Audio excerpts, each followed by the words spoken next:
इस कार्यक्रम के पुण्यार्चक हैं गुणायतन परिवार।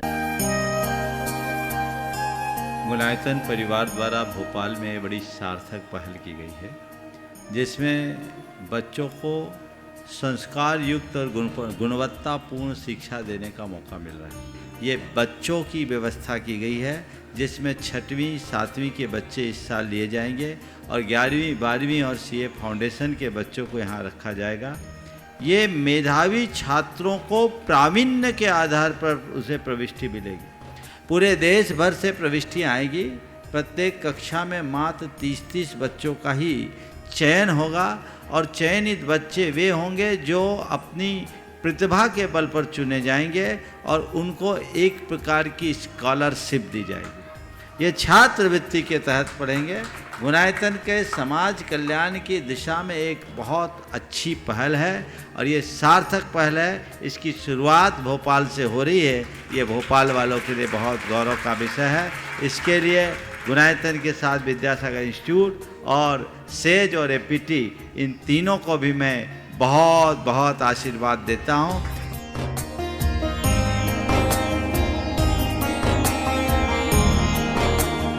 एक आदर्श और व्यवस्थित दिनचर्या का लक्ष्य प्राप्ति में बहुत बड़ा योगदान होता है।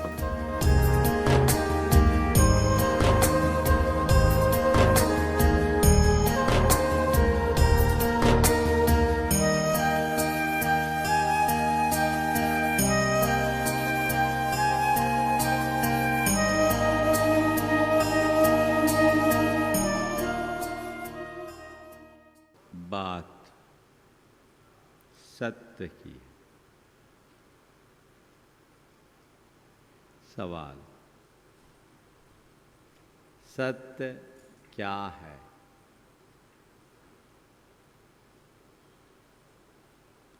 वो जो दिख रहा है,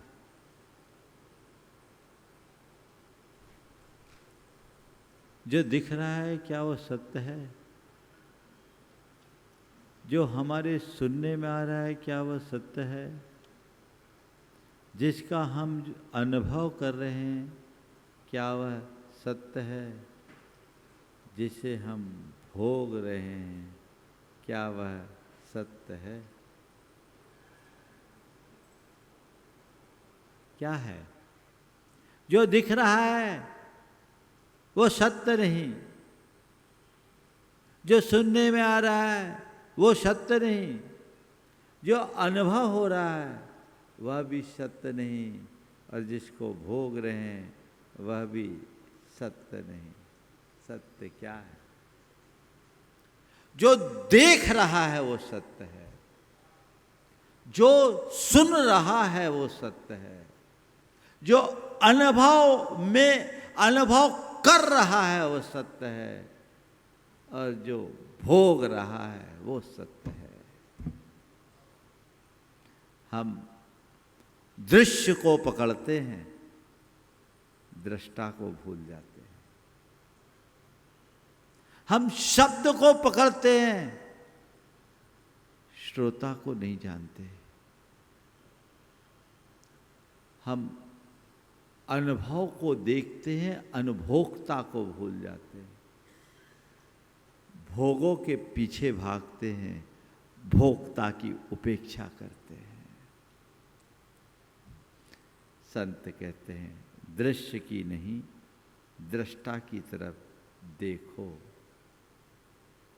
भोग की तरफ नहीं भोक्ता की तरफ देखो, शब्द की तरफ नहीं श्रोता की ओर देखो, अनुभव को नहीं अनुभोक्ता को पकड़ो,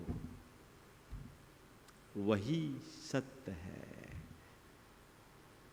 जो दिख रहा है सब झूठ है, जो देख रहा है वह सच है।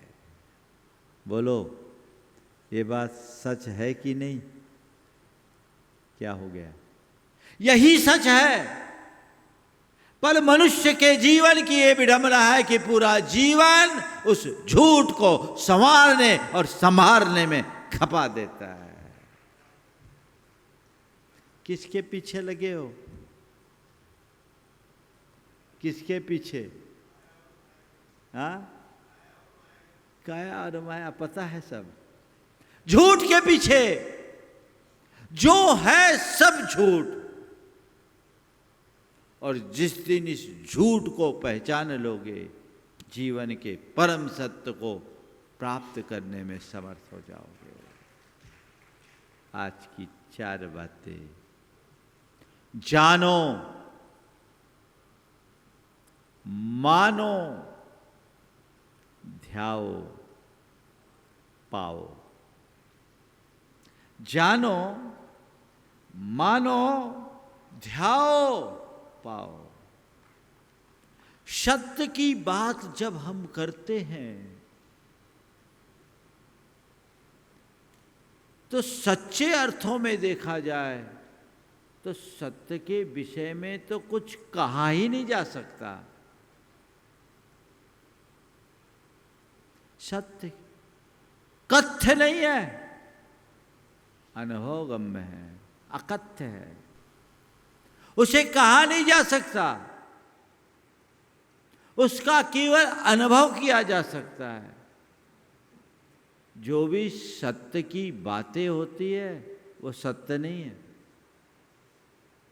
सत्य अनुभूति का विषय है। वो शब्दों की अभिव्यक्ति का साधन नहीं, अनुभूति की साधना है। जो भीतर है उसका अनुभव करो, वो अशब्द है। शब्द के माध्यम से सत्य की नहीं, सत्याचरण की बात हो सकती है। आज जब हम सत्य के संदर्भ में बातें करते हैं तो उसका संबंध सत्य से नहीं, सत्याचरण से समझना। वो सत्याचरण जो हमें हमारे जीवन के सत्य के निकट पहुंचा दे। सत्य के निकट पहुंचाने वाला सत्याचरण है, पर वो सत्याचरण सच्चे अर्थों में उसके ही जीवन में घटित होगा जो सत्य को जानेगा। क्या है जीवन का सत्य? आप लोग बोलते हो राम नाम सत्य है। क्या बोलते हो? राम नाम सत्य है। किसको सुनाते हो? मुर्दे को। बोलो, मुर्दे को सुनाते हो। और ये भी कैसी विशेष विचित्रता है, जिंदगी भर घिसटने वाला अंत में प्रगतिशील हो जाता है, 4 के कंधों पर जाता है। जिंदगी भर घिसट के चलने वाला अंत में प्रगतिशील हो जाता है, 4 के कंधे पर चलता है, और लोग उसे सुनाते हैं राम नाम सत्य है। जिसने पूरा जीवन इसे ही झुठलाने की कोशिश की, मरने के बाद उसे सुनाया जाता है राम नाम सत्य है। भाई जीते जी समझ लो कि राम नाम सत्य है, उससे मुझे पकड़ना है। मिश्री लाल जी एडवोकेट की बहुत मधुर कविता है। आगे आगे अपनी अर्थी के ये गाता चलूं, सिद्ध नाम सत्य है, अरहंत नाम सत्य है। सिद्ध नाम सत्य है, अरहंत नाम सत्य है। पीछे पीछे दिख रही जो भीड़ है, पीछे पीछे दूर तक दिख रही जो भीड़ है। पंछी शाख उड़ गए, पंछी शाख से उड़ा, खाली पड़ी नीड़ है। पीछे पीछे दूर तक दिख रही जो भीड़ है। पंछी शाख से उड़ा, खाली पड़ा नीड़ है। सत्य देख हंस रहा कि जल रहा सत्य है। सिद्ध नाम सत्य है, अरहंत नाम सत्य है। सिद्ध नाम सत्य है, अरहंत नाम सत्य है। डोरियों से मैं नहीं बंधा मेरा संस्कार था, डोरियों से मैं नहीं बंधा मेरा संस्कार था, एक कफन पर ही मेरा रह गया अधिकार था। डोरियों से मैं नहीं बंधा मेरा संस्कार था, एक कफन पर ही मेरा रह गया अधिकार था। तुम उसे उतारने जा रहे वो सत्य है, तुम उसे उतारने जा रहे वो सत्य है। सिद्ध नाम सत्य है, अरहंत नाम सत्य है, सिद्ध नाम सत्य है, अरहंत नाम सत्य है। क्या इस सत्य को पहचाने, जाने? हम सत्य की बातें तो करते हैं, पर अंतर मन में उतर करके देखो, पूरे जीवन इसी सत्य को झुठलाने की कोशिश में लगे रहते हैं। पूरा जीवन इसी में लगाते हैं, सत्य को झुठलाने में। जीवन में 4 सत्य को याद रखो।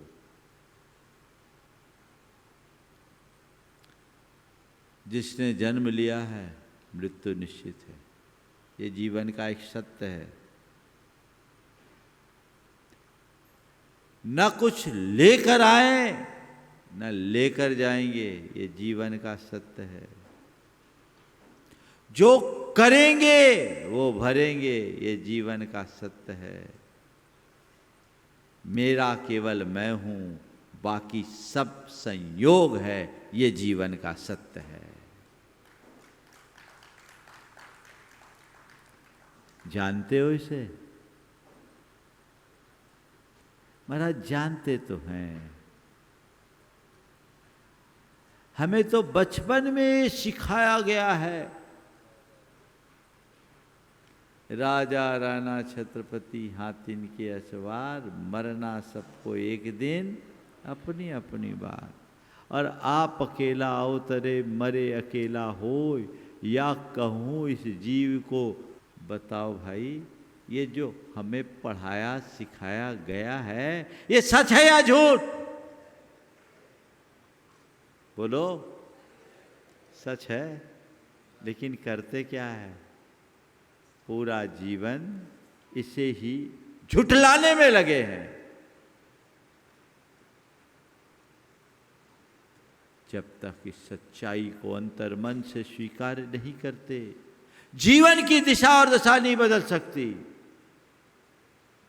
जीवन की सच्चाई को जानो, जीवन के यथार्थ को पहचानो। कहते बुद्ध ने एक वृद्ध, एक रोगी और एक मृतक को देखा। एक रोगी, एक वृद्ध और एक मृतक को देखा। बुद्ध हो गए। तुम न जाने कितनी बार हॉस्पिटल घूम आए, कहीं तो वेंटिलेटर से भी वापस आए। बाल पक गए, कमर झुक गई, कब्र में पांव लटके हैं, फिर भी अभी बोध ही नहीं। न जाने कितने को शमशान पहुंचाए, लेकिन फिर भी जीवन का व्यामोह नहीं छूटा। क्यों? बुद्ध ने जीवन के यथार्थ को जान लिया, इसलिए वो बुद्ध बन गए। और तुम उस यथार्थ को झुटलाने में लगे हो, सब बुद्ध की जगह बुद्धू बने हो। ये बात और है कि औरों को बुद्धू बनाने की कोशिश में लगे, लेकिन खुद को देखो। अरे तुम बुद्ध हो, बुद्ध बनो। सत्य को जानोगे तभी बुद्धत्व को प्राप्त करोगे। सत्य ही बोधि का आधार है। जीवन के सत्य को जानो। क्या है सत्य? अहमिको खलु शुद्धो दंसन नान मय्यो सदा रूबी नव्याथि मज्ज किंच भी अन्नम परमाणु मित्तम पी। ये जीवन का परम सत्य है। मैं एकमात्र शुद्ध आत्मा हूं, अहमिको खल शुद्धो दर्शन नानमयो, मैं दर्शन ज्ञानमय हूं, सदा रूपी सदा अरूपी हूं। नव्यथि मज्ज किंच भी अन्नम परमाणु मित्तमपि, मुझसे भिन्न एक परमाणु भी मेरा नहीं है। जीवन के सत्य को तो जानो। बोलो, इसमें कोई संशय है? इसमें संशय है? महाराज नहीं है, यही सत्य है।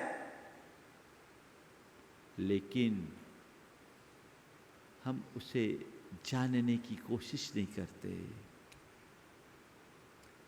जब व्यक्ति सपने में जीता है तो उसकी कोई और दुनिया होती है,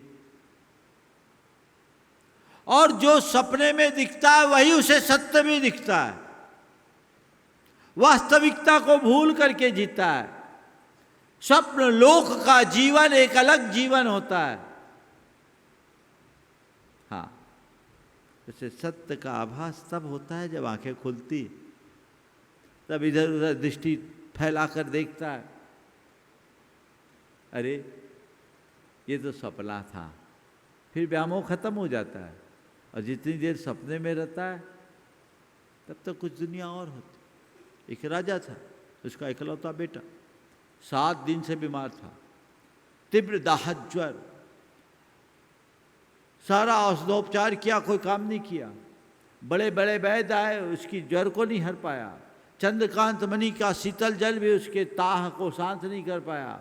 वो बेटा रात रात सो नहीं पाता, और राजा और रानी अपने बेटे के सामने पूरी रात जाग जाग कर बिताते। 7 दिन हो गए, रात दिन राजा रानी अपने राजकुमार की सेवा में लगे, और इसी क्रम में राजा को झपकी लगी और सपना आया। सपने में देखता है वो बहुत बड़ा चक्रवर्ती बन गया। उसके 7 बेटे, एक छत्राधिपत्य साम्राज्य है, सारे राजा महाराजा उसके चरणों में नतमस्तक है, सबने उसकी अधीनता स्वीकार कर ली। पूरी इस धरती पर उनका अखंड साम्राज्य है। इसी बीच बेटे को एक हिचकी आई, बेटा चल बसा, रानी जोर से चीखी। रानी की चीख सुनकर राजा की आंखें खुली। वो देखा, हड़बड़ाकर जगा, देखा तो उसका बेटा मर चुका था। बेटा मर चुका था, और जैसे ही बेटे को मरा देखा, राजा जोर जोर से हंसना शुरू कर दिया।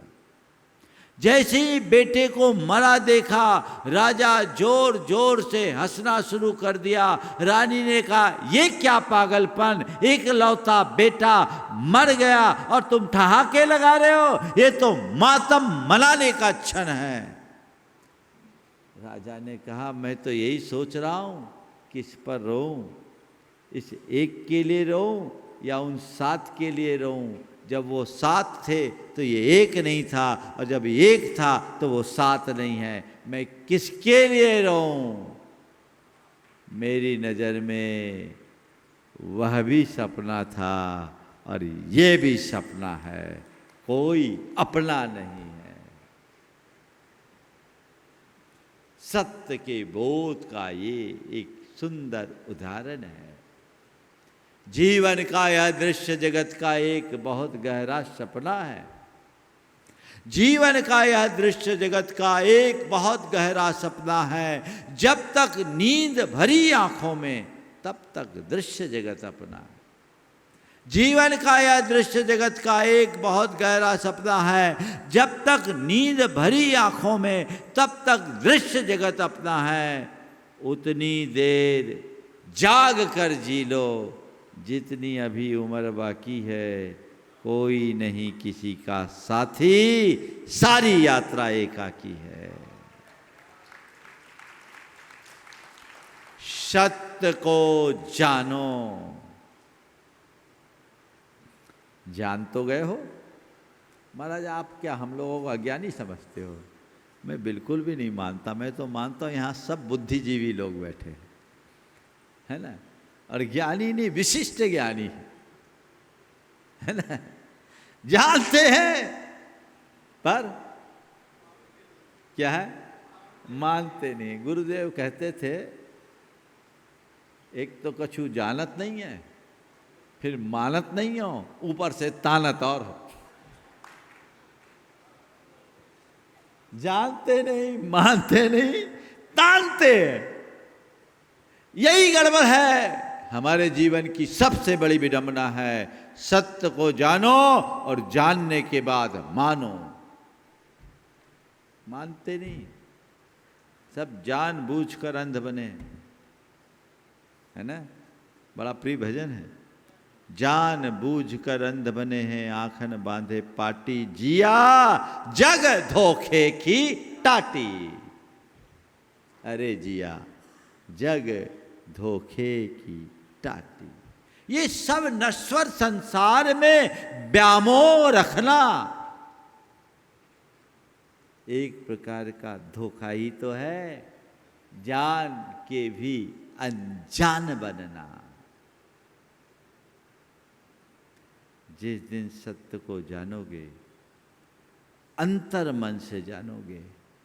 दिमागी स्तर पर जानना बहुत सरल है, हृदय के स्तर पर जानना बहुत कठिन है।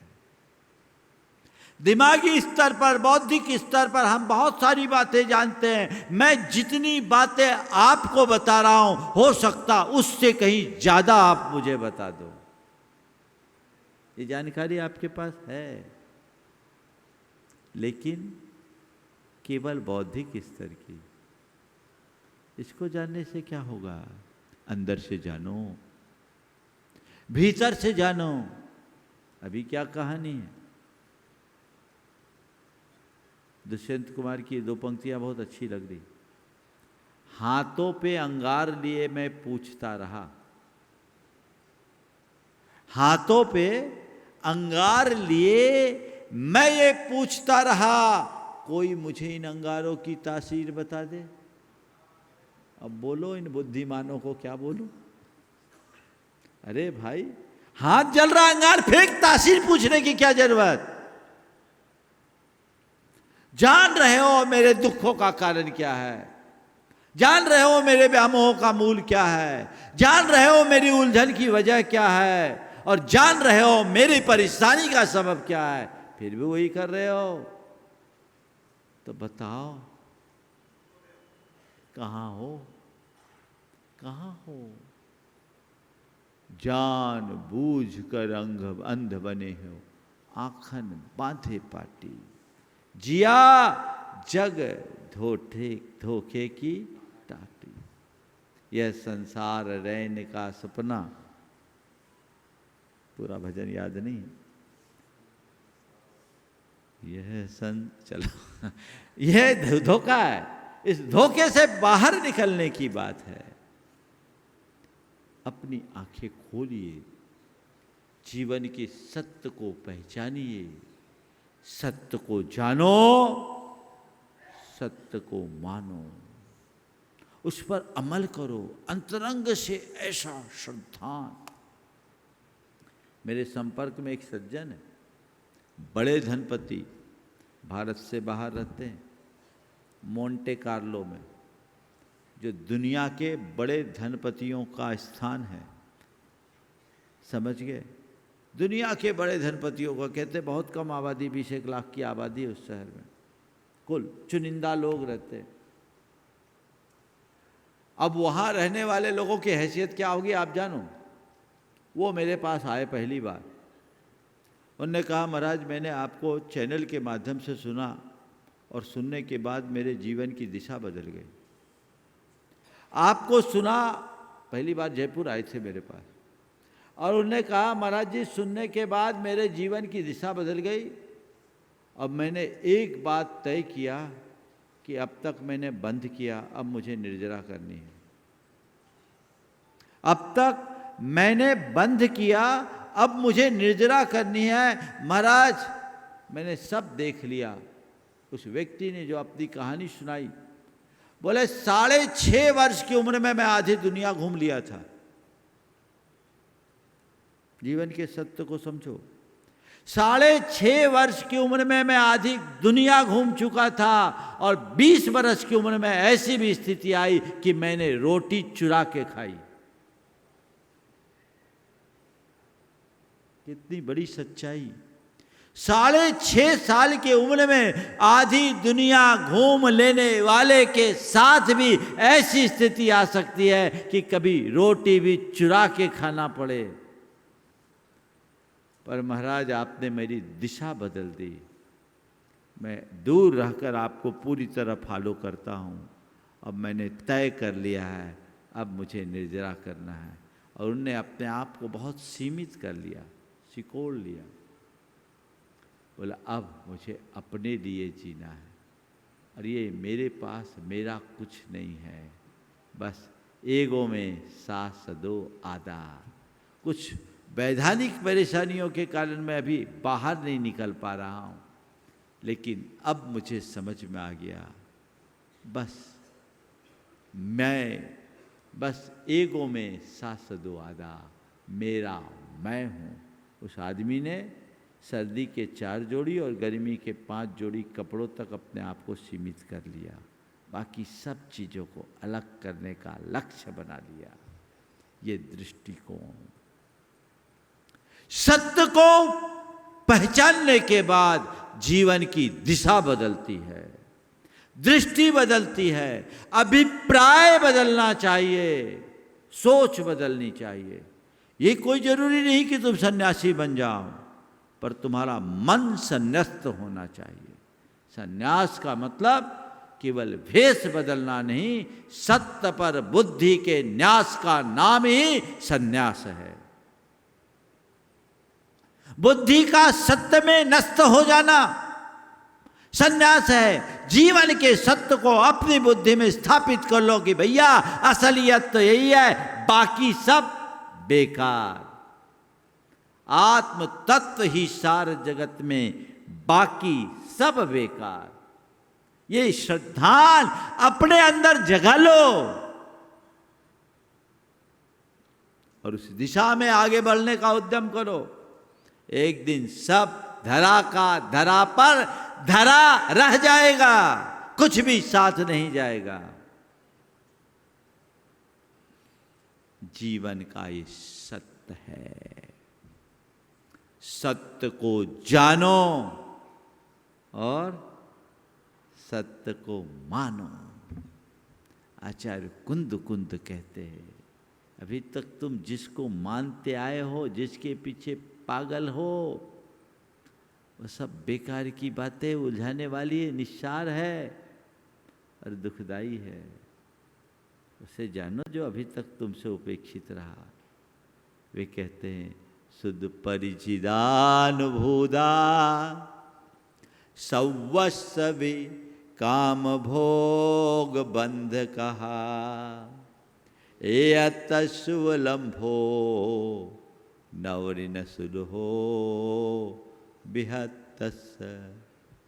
तुम्हारे द्वारा काम भोग और बंध की कथाएं भाव भाव में सुनने में आई, भाव भाव में परिचय में आई, भाव भाव में अनुभव में आई, लेकिन तुमने आज तक अपने भीतर के आत्म तत्व का अनुभव नहीं किया। वे कहते हैं, सुनना है तो उसे सुनो जो अब तक अनसुना रहा, और जिसे सुनने के बाद फिर और कुछ सुनने की चाह न बचे। परिचय पाना है तो उसका पाओ जो अब तक अपरिचित रहा है, और जिसके परिचय के बाद किसी और के परिचय की आवश्यकता ही न रहे। अनुभव करना है तो उसका करो, जो आज तक अननुभूत रहा है और जिसके अनुभव के बाद कुछ अनुभूति बाकी न रहे। वो परम तत्व है, वो परम सत्य है, उसे अपने हृदय में अवधारित कर लो। बाकी अभी तक तो जो करते आए हो और करते आ रहे हो वो सब पुनरावृत्तियां हैं, एक ही ढर्रे में चल रहे हैं। एक बार ऐसा हुआ, शिक्षक ने बच्चों को कुत्ते पर लेख लिख कर लाने के लिए कहा। एक बच्चे का लेख देख करके शिक्षक आश्चर्यचकित हो गया। बोला, लेख तो तुमने बहुत अच्छा लिखा, लेकिन ठीक ऐसा ही लेख पिछले बरस तुम्हारा बड़ा भाई लिख कर लाया था। उस लेख और इस लेख में कोई अंतर नहीं दिख रहा, क्या मामला है? लेख तुमने बहुत अच्छा लिखा, लेकिन ठीक ऐसा ही लेख पिछले बरस तुम्हारा बड़ा भाई लिख कर लाया था। उस लेख और इस लेख में कोई अंतर नहीं है, मामला क्या है? उसने कहा, सर कुत्ता वही है तो लेख दूसरा कहां से आएगा? सच्चाई यही है, सब कोई उसी कुत्ते पर लेख लिखते आ रहे हैं। एक ही कुत्ते पर लेख कब तक लिखोगे? आहार, भय, निद्रा, आहार, भय, मैथुन, परिग्रह, ये 4 संज्ञा। इन 4 संज्ञाओं के ज्वर से आतुर है संसार। इन्हीं में तो लगे हो, भोग विलास, राग रंग, इसके अलावा और क्या? काश जीवन के सत्य को पहचाना होता। दिशा बदलती, दृष्टि बदलती, सोच बदलती, चिंतन बदलता, और इनके बदलने से जीवन बदलता। जो तुम्हारे अंदर का दुख और द्वंद्व है सब खत्म हो जाता। एक व्यक्ति जो मेरे संपर्क में आने से पहले अपने भाई का घोर विरोधी था, विरोधी क्या, भाई के प्रति प्रतिशोध की भावना रखता था। उसके मन में था कि मेरे भाई ने मेरे साथ अन्याय किया, मेरे हक की संपत्ति हड़प लिया, और वो इस बात में था कि मुझे भाई को किसी न किसी प्रकार से सबक सिखाना है, मेरे साथ अन्याय हुआ है। जब किसी के मन में इस तरह की कषाय बैठ जाती है तो ऐसी स्थितियां बनती, भाई ही भाई के खून का प्यासा बन जाता है। जब वो व्यक्ति मेरे संपर्क में आया और मैंने, उसकी धर्मपत्नी ने उसकी बात मुझे बताई कि महाराज जी इनको समझाइए, इनके पास कोई कमी नहीं है, फिर भी ये इस तरह की मानसिकता रखते हैं। मुझे बहुत दुख होता है और लगता है कि कितने पाप का बंद कर रहे हैं, और मुझे इस बात का भी डर है कि कहीं कसाई के आवेग में ये कोई कुकृत्य ना कर बैठे। जब मेरे पास आए, मैंने उस व्यक्ति को समझाया और उससे कहा कि भैया ये बता, तो जिसके पीछे पागल हो रहा हो तेरा है क्या?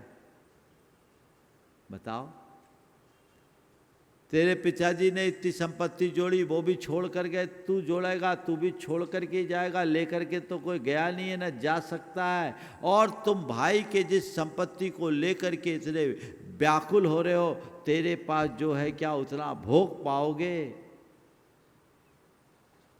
और तुम कहते हो भाई ने ज़्यादा संपत्ति ले ली, तो ये बताओ तुम्हारे और तुम्हारे भाई में कितना अंतर है? बोला 7 बरस का अंतर है।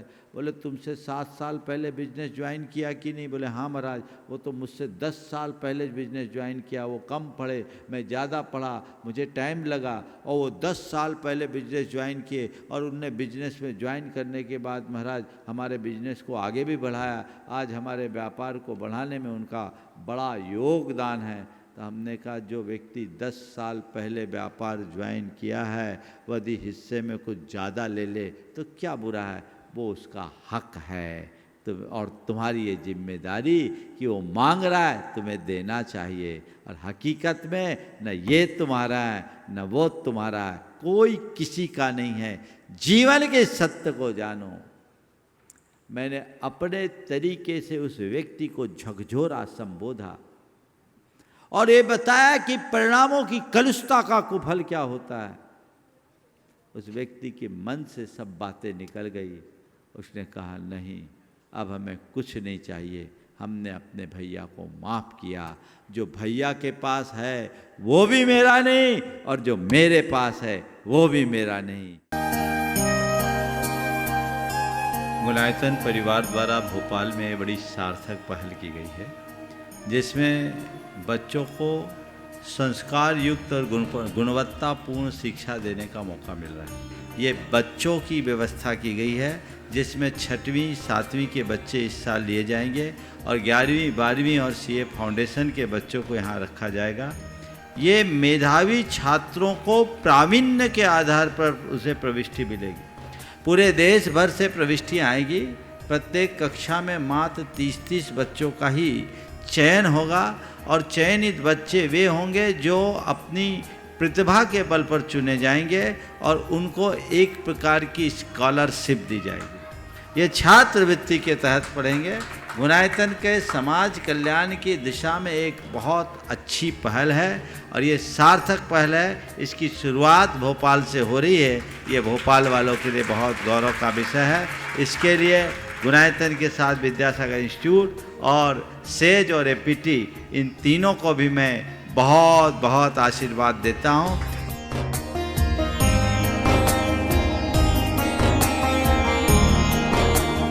एक आदर्श और व्यवस्थित दिनचर्या का लक्ष्य प्राप्ति में बहुत बड़ा योगदान होता है।